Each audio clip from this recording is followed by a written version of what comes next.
Probably after Sanavir Mission, Old Main is the most important building in southern Arizona.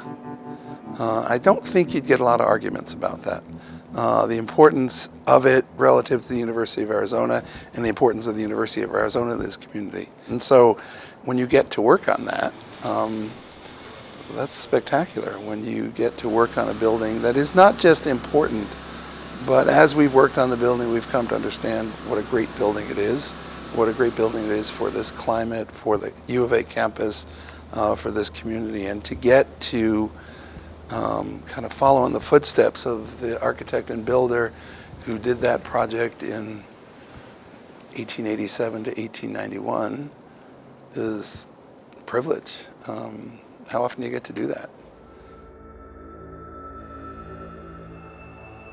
The way we practice architecture is very much tied to this place, a sense of place. And Tucson is a very demanding climate, and it's also a location with a big, long cultural history.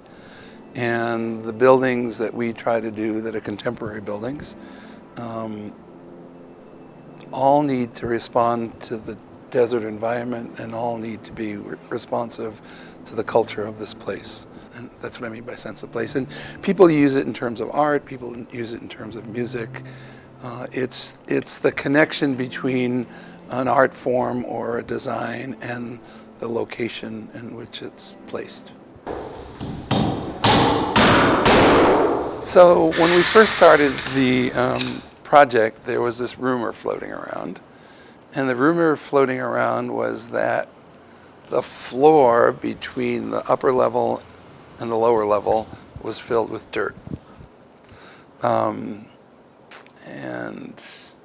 we didn't know if that was true or not. It was a pretty strong rumor. And sure enough, the entire floor, about 12,000 square feet of floor between the first and second, has about 2.5 inches of dirt covering the entire space between the floor and the ceiling. And the reason they did that was for sound attenuation, that you had a wooden floor with a wooden structure sitting over classrooms. And people were worried that, as people walked on the floor, that the sound would reverberate down. And a good way to deaden sound is with a massive material, a heavy material.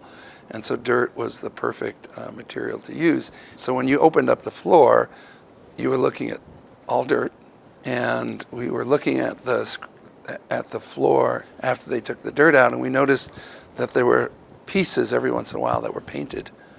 And we couldn't figure out what that was until we took all those out and put them together in a puzzle, and it turned out it was the original construction sign with the name of the contractor on it. And they just cut that up in little pieces and used that for the shelving.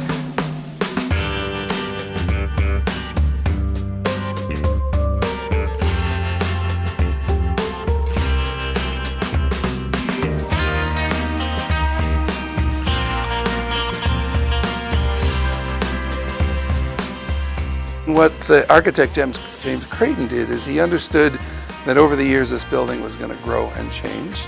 The demands on it were going to change over time. And so what he built was a very simple structure, which it consists of a cruciform. And then he built 4 quadrants, 4 big rooms.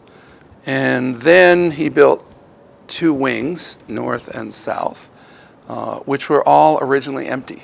And he designed that so that all of the people at the University of Arizona that followed could modify those spaces as they needed them over hundreds of years.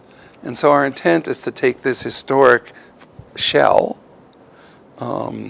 make it back the way it was when it was first built, and then go in and fill in that shell with all brand new uses, with new technology and new offices and new furniture, and be able to tell the difference.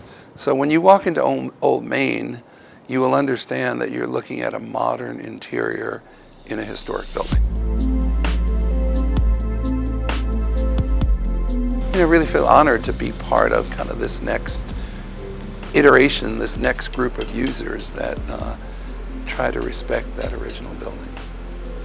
when I was, we had a really nice visit with President Hart, and we were standing in this big open space, and we were talking about, you know, the glass walls and the contemporary materials, and you know, I just turned to her and I said, you know, this gives me a little bit of goosebumps, because this is exactly what James Creighton intended us to do when he finished the building in 1891. He knew that 122 years later, folks would be in here doing exactly what we're doing.